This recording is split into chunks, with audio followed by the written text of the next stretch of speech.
Hi my beautiful viewers, ಹೇಗಿದ್ದೀರಾ? ಎಲ್ಲರೂ ಚೆನ್ನಾಗಿದ್ದೀರಲ್ವಾ? Welcome back to my YouTube channel Anjana's lifestyle and daily vlogs. ಇವತ್ತಂತೂ ತುಂಬ ಒಳ್ಳೆಯ ರೆಸಿಪೀಸ್ಗಳಿದೆ. ವಿಡಿಯೋನ ಯಾರು ಕೂಡ ಸ್ಕಿಪ್ ಮಾಡಬೇಡಿ, ಲೈಕ್ ಮಾಡಿ, ಶೇರ್ ಮಾಡಿ, ಕಮೆಂಟ್ ಮಾಡೋದನ್ನು ಕೂಡ ಮರಿಬೇಡಿ. ನಾನಿವತ್ತು ತಿಂಡಿಗೆ ಅಂತ ಹೇಳಿ ಅಥವಾ ಸ್ನ್ಯಾಕ್ಸಿಗೂ ಕೂಡ ಆಗತ್ತೆ. ನಾನು ಇದನ್ನು ಸ್ನ್ಯಾಕ್ಸಿಗೆ ಅಂತ ಮಾಡಿದ್ದೆ, ಟೀ ಟೈಮ್ ಸ್ನ್ಯಾಕ್ಸಿಗೆ. ತಿಂಡಿಗೂ ಕೂಡ ಮಾಡ್ತಾ ಇರ್ತೀನಿ. ರವೆ ವಡೆ ಇದು ಟ್ರೆಂಡಿಂಗಲ್ಲಿ ಇರೋವಂಥ ರೆಸಿಪಿ ಅಂತ ಹೇಳಿದ್ರು ಕೂಡ ತಪ್ಪಾಗಲ್ಲ. ಯಾಕಂದರೆ ಅಷ್ಟು ಈಸಿಯಾಗಿ ಸುಲಭವಾಗಿ ಮಾಡುವಂಥ ರೆಸಿಪಿ, ತುಂಬ ಚೆನ್ನಾಗಿರುತ್ತೆ. ಕಡಿಮೆ ಇಂಗ್ರೀಡಿಯೆಂಟ್ಸಲ್ಲಿ ಕಡಿಮೆ ಸಮಯದಲ್ಲಿ ಮಾಡುವಂಥ ರೆಸಿಪಿ. ನಾವು ಇದಕ್ಕೆ ಚಟ್ನಿ ಆಗ್ಬೋದು, ಸಾಸ್ ಆಗ್ಬೋದು, ಯಾವ್ದ್ರ ಜೊತೆ ಬೇಕಾದರೂ ಕಾಂಬಿನೇಷನ್ ಮಾಡ್ಕೊಳ್ಬೋದು. ನಾನು ಸಾಸ್ ಜೊತೆ ಮಾಡಿದ್ದೆ, ತುಂಬ ಅಂದರೆ ತುಂಬ ಚೆನ್ನಾಗಿತ್ತು. ಎಲ್ದಿ ಅಂತ ಯಾಕೆ ಹೇಳಿದೆ ಅಂದರೆ, ಇದಕ್ಕೆ ಸೋಡಾ ಆಗಲಿ ಏನೂ ಹಾಕೋದಿಲ್ಲ. ಕಡಿಮೆ ಅಂದರೆ ಕಡಿಮೆ, ಲೆಸ್ ಇಂಗ್ರೀಡಿಯೆಂಟ್ಸಲ್ಲಿ ಮಾಡೋ ಅಂಥ ರೆಸಿಪಿ. ತುಂಬ ಅಂದರೆ ತುಂಬ ಚೆನ್ನಾಗಿದೆ. ಡೀಟೇಲ್ಡ್ ವಿಡಿಯೋ ಬೇಕು ಅಂದರೆ ನನಗೆ ಕಮೆಂಟ್ ಮಾಡಿ. ನಾನು ಹೇಳ್ದಾಗೆ ನಿಮಗೆ ನಾನು ಟೀ ಟೈಮ್ ಸ್ನ್ಯಾಕ್ಸಿಗೆ ಮಾಡಿದ್ರಿಂದ ನಾನು ಇಲ್ಲಿ ಚಟ್ನಿ ಮಾಡಲಿಲ್ಲ, ಟೊಮೆಟೊ ಸಾಸ್ ಜೊತೆ ಸರ್ವ್ ಮಾಡಿದೆ. ನೋಡ್ತಾ ಇರ್ಬೋದು ಎಷ್ಟು ಕ್ರಿಸ್ಪಾಗಿದೆಯೋ, ಒಳಭಾಗ ಅಷ್ಟೇ ಸಾಫ್ಟಾಗಿದೆ. ಕ್ರಿಸ್ಪಿ ಆ್ಯಂಡ್ ಸಾಫ್ಟಾಗಿರೋ ಅಂಥ ರವೆ ವಡೆ ರೆಸಿಪಿ ತುಂಬ ಅಂದರೆ ತುಂಬ ಚೆನ್ನಾಗಿರುತ್ತೆ.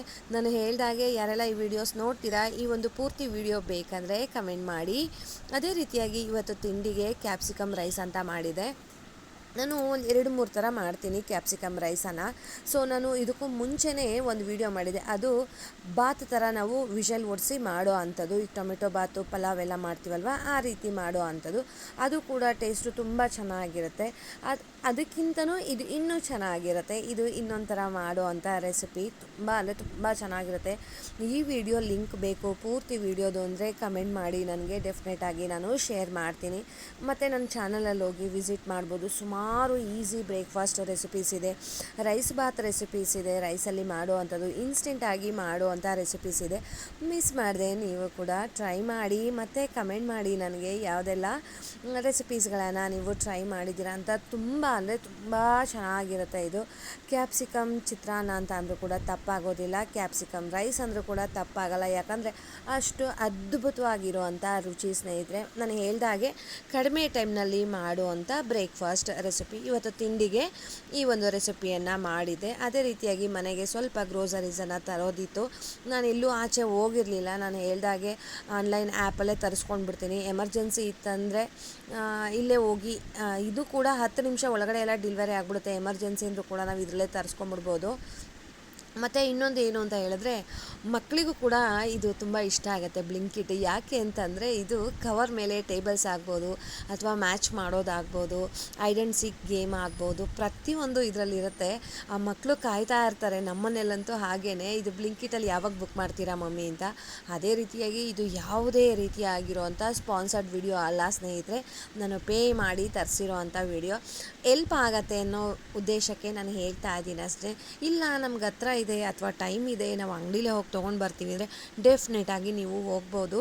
ಟೈಮ್ ಇಲ್ಲ, ತುಂಬ ಬ್ಯುಸಿ ಇದ್ದೀರಾ, ಅಥವಾ ಆಚೆ ಹೋಗೋಕ್ಕಾಗ್ತಾ ಇಲ್ಲ ಅಂತ ಅನ್ನೋರು ಈ ರೀತಿ ಆನ್ಲೈನ್ ಶಾಪಿಂಗ್ ಮಾಡ್ಬೋದು ಸ್ನೇಹಿತರೆ. ನಾನು ಮ್ಯಾಕ್ಸಿಮಮ್ ನಾನು ಹೇಳ್ದಾಗೆ ತರಕಾರಿ ಕೆಲವೊಂದು ಸಲ ಅಷ್ಟೇ ತರಕಾರಿ ತರಿಸೋದು, ಅದು ಕೂಡ ಫ್ರೆಶ್ಶಾಗಿ ಕೊಟ್ಟಿದ್ರು. ಲಾಸ್ಟ್ ಟೈಮ್ ತರಿಸಿದ್ದೆ, ಫ್ರೆಶ್ ಆಗಿತ್ತು. ಮತ್ತು ಸ್ವಲ್ಪ ದಿನಸಿ ಬೇಕಿತ್ತು. ಸೊ ಅದನ್ನು ನಾನು ಆನ್ಲೈನಲ್ಲೇ ತರಿಸೋದು. ಯಾಕೆಂದರೆ ನನಗೆ ಅನ್ಪಾಲಿಶ್ಡ್ ಬೇಕಾಗತ್ತೆ ಆ ಬಾಡಿಗೆ ಮನೆಗೆ, ಈ ಬೇಳೆಗಳಾಗ್ಬೋದು ಪ್ರತಿಯೊಂದೂ. ಸೊ ನನಗೆ ಆನ್ಲೈನಲ್ಲಿ ಅನ್ಪಾಲಿಶ್ಡು ಸಿಗೋದ್ರಿಂದ ನಾನು ಆನ್ಲೈನಲ್ಲೇ ತರಿಸ್ತಾ ಹೋಗ್ತೀನಿ. ಮತ್ತು ಸಕ್ಕರೆ ಯಾಕೆ ಇಷ್ಟೊಂದು ತರಿಸಿದ್ದೀರಾ ಅನ್ಬೋದು.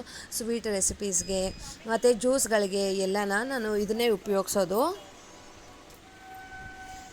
ಅದಕ್ಕೇ ಜಾಸ್ತಿ ಬೇಕಾಗತ್ತೆ. ಆದಷ್ಟು ಕಡಿಮೆನೇ ನಾನು ಉಪಯೋಗಿಸೋದು. ಬಟ್ ಇಷ್ಟು ಒಂದೇ ಸಲ ತರಿಸ್ಬಿಟ್ರೆ ಆವಾಗವಾಗ ತರಿಸೋದಿರಲ್ಲ. ನಾನು ಮಂತ್ಲಿ ನಾನು ಈ ಥರ ಏನು ಇಷ್ಟೇ ಬೇಕು ಅಂತ ನಾನು ಆ ಥರ ಏನೂ ತರಿಸೋದಿಲ್ಲ. ಒಂದೊಂದು ಸಲ ತರಿಸೋದು ಹಿಂಗೆ 5 kg 3 kg ಈ ರೀತಿಯಾಗಿ ಯಾವುದನ್ನೇ ಆದ್ರೂ ಈ ರೀತಿ ತರಿಸ್ತೀನಿ. ಇನ್ನೇನು ಮುಗಿತಾ ಬಂದಿದೆ ಅಂದಾಗ ಲಿಸ್ಟ್ ಮಾಡಿಕೊಂಡು ನಾನು ತರಿಸ್ಕೊಂಡ್ಬಿಡ್ತೀನಿ. ಮಂತ್ಲಿ ಇಷ್ಟಲ್ಲೇ ತರಬೇಕು, ಇಷ್ಟೇ ತರಬೇಕು ಆ ಥರ ನಾನು ಯಾವತ್ತೂ ಪ್ಲ್ಯಾನ್ ಮಾಡಿಲ್ಲ ಸ್ನೇಹಿತರೆ. ಇದು ಮಾಮೂಲು ವೆಯ್ಟ್ ಲಾಸ್ ಮಾಡೋರಿಗೆ ಉಪಯೋಗಿಸೋ ಅಂಥ ಚಿಯಾ ಸೀಡ್ಸು, ಅದು ಬೇಕಿತ್ತು ನನಗೆ. ಮತ್ತು ಸಬ್ಜಾ ಸೀಡ್ಸು ಬೇಕಿತ್ತು. ಕಪ್ಪು ಎಳ್ಳು ಇದು ಕೂಡ ಆರೋಗ್ಯಕ್ಕೆ ತುಂಬ ಒಳ್ಳೆಯದು, ಕ್ಯಾಲ್ಶಿಯಂ ಜಾಸ್ತಿ ಇರುತ್ತೆ. 30+ ಇರೋವಂಥ ಹೆಣ್ಮಕ್ಳಿಗಂತೂ ಕ್ಯಾಲ್ಶಿಯಂ ಅವಶ್ಯಕತೆ ತುಂಬ ಅಂದರೆ ತುಂಬ ಇರುತ್ತೆ. ಒಂದು ಮಗು ಆದಮೇಲೆ ಮೂಳೆಗಳ ಸವೆತ ಅಂತ ಹೇಳ್ತಾರೆ, ಮತ್ತು ಕ್ಯಾಲ್ಶಿಯಂ ತುಂಬ ಅವಶ್ಯಕತೆ ಅಂತಾರೆ. ಸೊ ಆದಷ್ಟು ಈ ರೀತಿ ಕ್ಯಾಲ್ಶಿಯಂ ಇರುವಂಥ ಫುಡ್ಗಳನ್ನು ತಿನ್ನೋದ್ರಿಂದ ಜಸ್ಟ್ ಅದನ್ನು ಬ್ಯಾಲೆನ್ಸ್ ಮಾಡ್ಬೋದು ಅಂತ ನನ್ನ ಮನೆಯಲ್ಲೇ ಆದಷ್ಟು ಈ ರೀತಿಯಾಗಿಯೇ ಮಾಡ್ತಾ ಇರ್ತೀನಿ. ಮತ್ತು ಗಂಡು ಮಕ್ಳಿಗೂ ಅಷ್ಟೇ, ಅವ್ರಿಗೂ ಕೂಡ ಬೇಕಾಗತ್ತೆ. ಅವರು ಕೂಡ ಸ್ಟ್ರಾಂಗಾಗಿ ಇರಬೇಕು, ಮತ್ತು ಮಸಲ್ಸ್ ಎಲ್ಲ ಚೆನ್ನಾಗಿ ಬಿಲ್ಡ್ ಆಗಬೇಕು, ಆರೋಗ್ಯವಾಗಿರಬೇಕು. ಮೇಯ್ನ್ ಅಂತ ಹೇಳಿದ್ರೆ ಆರೋಗ್ಯವಾಗಿರಬೇಕು ಅಂದರೆ ಇದೆಲ್ಲ ಬೇಕು. ನಾವು ಮಕ್ಕಳಿಗೆ ಚಿಕ್ಕದಿಂದನೇ ಇದೆಲ್ಲ ಕೊಡ್ತಾ ಬಂದರೆ, ಡ್ರೈ ಫ್ರೂಟ್ಸ್ ಲಾಡು ಆಗ್ಬೋದು, ಈ ರೀತಿಯಾಗಿ ಮಕ್ಕನ ಪ್ರತಿಯೊಂದನ್ನು ಕೊಡ್ತಾ ಬಂದರೆ ಅವೆಲ್ಲ ಮ್ಯಾನೇಜ್ ಆಗುತ್ತೆ ಅಂತ ಅಂದ್ಕೊಂಡಿದ್ದೀನಿ. ನಾನು ಹೇಳ್ದಾಗೆ ನಾನು ಯಾವುದನ್ನು ಕೂಡ ಇಷ್ಟೇ ತರಬೇಕು, ಕಡಿಮೆ ತರಬೇಕು, ಈ ಮಂತಲ್ಲಿ ಇಷ್ಟೇ ಆ ಥರ ನಾನೇನು ಬಜೆಟ್ ಮಾಡ್ಕೊಂಡಿಲ್ಲ ಸ್ನೇಹಿತರೆ. ನಾನು ಈ ರೀತಿಯಾಗಿ ತರಿಸ್ಕೋತೀನಿ. ಮತ್ತು ಆದಷ್ಟು ಸ್ವಲ್ಪ ರವೆ ಉಪ್ಪಿಟ್ಟನ್ನು ಕೂಡ ಕಡಿಮೆ ಮಾಡ್ತಾ ಇರ್ತೀನಿ. ಇದು ಏನು ಹೇಳ್ತಾರೆ, ಗೋಧಿ ರವೆದು ಬರುತ್ತೆ ಅಲ್ವಾ, ಆ ಉಪ್ಪಿಟ್ಟು ರವೆನ ತರಿಸಿದ್ದೀನಿ. ಅದು ಬಿಸಿ ಬಿಸಿಯಾಗಿ ಮಾಡ್ಕೊಂಡು ತಿಂದರೆ ಚೆನ್ನಾಗಿರುತ್ತೆ. ನಮ್ಮ ಮನೇಲಿ ಉಪ್ಪಿಟ್ಟು ಮಾಡೋದು ಕಡಿಮೆನೇ, ಸೊ ಸಂಜೆ ಯಾವಾಗಲಾದರೂ ಒಂದು ಟೈಮ್ ಮಾಡಿದ್ರೆ ಬಿಸಿ ಬಿಸಿಯಾಗಿ ತಿನ್ಬೋದಲ್ಲ ಅಂತ ಅದನ್ನು ತರಿಸಿದೆ. ಮತ್ತು ಇದು ಮಂಗಳ ದೀಪದ್ದು ಫ್ರಾಗ್ರೆನ್ಸ್ ಅಂತೂ ತುಂಬ ಚೆನ್ನಾಗಿ ಬರುತ್ತೆ, ಧೂಪ್ ಸ್ಟಿಕ್ ಇದು. ಮತ್ತು ಫ್ಲೇವರ್ಸು ಕೂಡ ತುಂಬ ಇರುತ್ತೆ. 3 in 1 ಅಂದ್ಕೊತೀನಿ, ಮೇ ಬಿ ಇದು 3 ಫ್ಲೇವರ್ಸ್ ಇರಬೇಕು ಅಂದ್ಕೊತೀನಿ. ಫ್ರಾಗ್ರೆನ್ಸ್ ಮಾತ್ರ ಸಖತ್ತಾಗಿತ್ತು ಸ್ನೇಹಿತರೆ. ಅದಕ್ಕೆ ಈ ಸಲ ಇರಲಿ ಅಂತ ಹೇಳ್ಬಿಟ್ಟು ಇದನ್ನು ತರಿಸಿದ್ದೆ, ಧೂಪ್ ಸ್ಟಿಕ್ಕನ್ನು. ತುಂಬ ಚೆನ್ನಾಗಿತ್ತು. ಆದಷ್ಟು ನಾವು ಇದು ಫ್ರಾಗ್ರೆನ್ಸ್ ಇರಬೇಕು ಅಂತ ಹೇಳಿದ್ರೆ ನಾವು ನೀಟಾಗಿ ಲಿಡ್ಡನ್ನು ಕ್ಲೋಸ್ ಮಾಡಿ ಇಡಬೇಕಾಗತ್ತೆ. ಆ ರೀತಿ ಇತ್ತು ಅಂತ ಹೇಳಿದ್ರೆ ಫ್ರಾಗ್ರೆನ್ಸ್ ತುಂಬ ಚೆನ್ನಾಗಿ ಬರುತ್ತೆ. ನಾನಿದು ಟಾಟಾ ಸಂಪನ್ನಲ್ಲೇ ಆಲ್ಮೋಸ್ಟ್ ಬೇಳೆಗಳನ್ನು ಎಲ್ಲದನ್ನು ತರಿಸೋದು ಅದರಲ್ಲೇ ಸ್ನೇಹಿತರೆ. ಈ ಸಲ ಕೆಲವೊಂದು ನನಗೆ ಅರ್ಜೆಂಟಲ್ಲಿ ಸಿಗಲಿಲ್ಲ ಅಂತ ಸ್ವಲ್ಪ ಬೇರೆ ಇದಕ್ಕೆ ಹೋಗಿದ್ದು ಅಷ್ಟೇ. ಟಾಟಾ ಸಂಪನ್ನಲ್ಲಿ ತುಂಬ ಚೆನ್ನಾಗಿರುತ್ತೆ. ನನಗೆ ಅನ್ಪಾಲಿಷ್ಡ್ ಬೇಳೆಗಳಂತ ಹೇಳಿದೆ ಅಲ್ವಾ, ಅದರಲ್ಲಿ ಪಾಲಿಶು ಸಿಗುತ್ತೆ, ಅನ್ಪಾಲಿಷ್ಡು ಸಿಗುತ್ತೆ. ಬಟ್ ನನಗೆ ತುಂಬ ಇಷ್ಟ ಆಗುತ್ತೆ. ಈವನ್ ಬೇಳೆಗಳು ಅಷ್ಟೇ, ಸಾಂಬಾರಿಗೆ ಬೇಯೋಕೆ ಇಟ್ಬಿಟ್ರೆ ಒಂದೇ ವಿಷಲಲ್ಲೇ ಬೆಂದೋಗ್ಬಿಡುತ್ತೆ. ಕೆಲವೊಂದು ಬೇಳೆಗಳು ಬೇಯೋದೇ ಇಲ್ಲ, 3-4 ವಿಷಲ್ ಹಾಕಿಸ್ಬೇಕಾಗತ್ತೆ. ಬಟ್ ಇದರಲ್ಲಿ ಆ ಥರ ಇರೋಲ್ಲ, ತುಂಬ ಚೆನ್ನಾಗಿರುತ್ತೆ. ಮತ್ತು ಮುಂದೆ ಒಂದು ಒಳ್ಳೆ ಸಕ್ಕತ್ತಾಗಿರೋಂಥ ರೆಸಿಪಿ ಇದೆ. ಏನು ರೀ ಅದು ಅಂತ ಕೇಳ್ತೀರಾ? ಹೌದು ಸ್ನೇಹಿತರೆ, ಅದೇನು ಅಂತ ಹೇಳಿದ್ರೆ ರಾಗಿ ಮುದ್ದೆ. ಸ್ಪೆಷಲ್ ಏನು, ಬನ್ನಿ ನೋಡ್ಕೊಂಬರೋಣ. ನಮ್ಮ ಮನೇಲಿ ಎಲ್ಲರೂ ಕೂಡ ಮುದ್ದೆ ಮಾಡ್ತೀವಿ, ಎಲ್ಲರ ಮನೆಯಲ್ಲೂ ಮುದ್ದೆ ಮಾಡ್ತಾರೆ. ಏನು ಸ್ಪೆಷಲು ಅಂತ ಕೇಳ್ತಾ ಇದ್ದೀರಾ? ತುಂಬ ಅಂದರೆ ತುಂಬ ಸ್ಪೆಷಲ್ ಆಗಿರುವಂಥ ಮುದ್ದೆ ರೆಸಿಪಿ ರೀ ಇದು.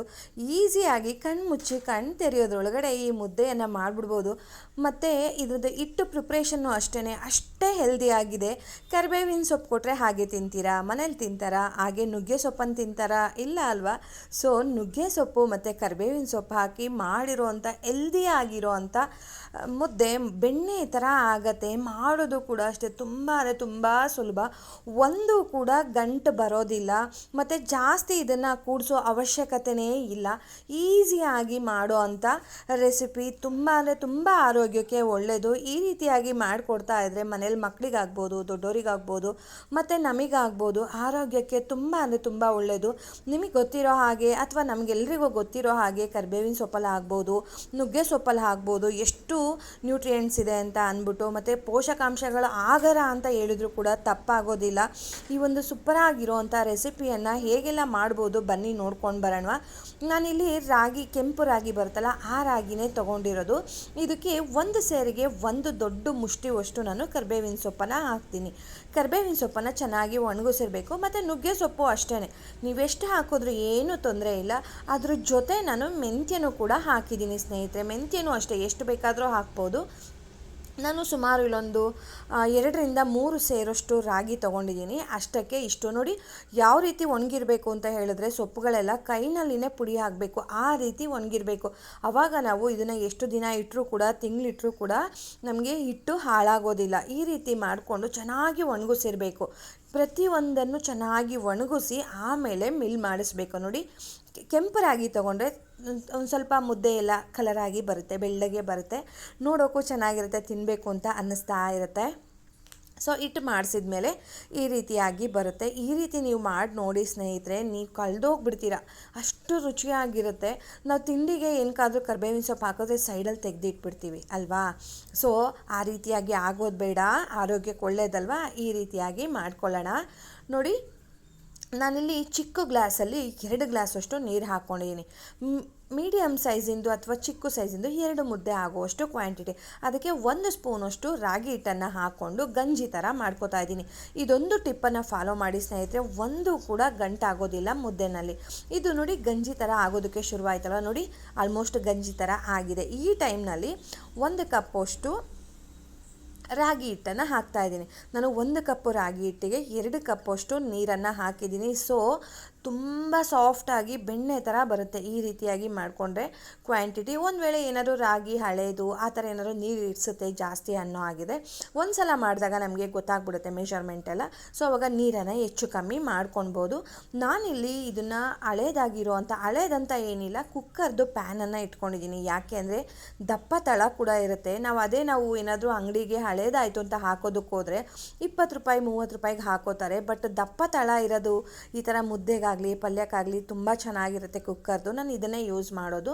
ನೋಡಿ ಜಸ್ಟ್ ಅದನ್ನು ಒಂದು ಕುದಿ ಬಂದ ತಕ್ಷಣವೇ ಅದನ್ನು ನೋಡಿ ಈ ಥರ ಹಿಂಗೆ ಮಿಕ್ಸ್ ಮಾಡಿಬಿಡಬೇಕು. ಹಿಟ್ಟನ್ನು ಹಾಕಿದ ತಕ್ಷಣವೇ ರಾಗಿ ಹಿಟ್ಟನ್ನು ಮಿಕ್ಸ್ ಮಾಡಿಬಿಟ್ಟು ಜಸ್ಟ್ ಒಂದು 4ರಿಂದ 5 ನಿಮಿಷ ಇದನ್ನು ಒಂದು ಪ್ಲೇಟ್ ಮುಚ್ಚಿ ಇಟ್ಬಿಟ್ರೆ ಚೆನ್ನಾಗಿ ಬೆಂದಿರುತ್ತೆ.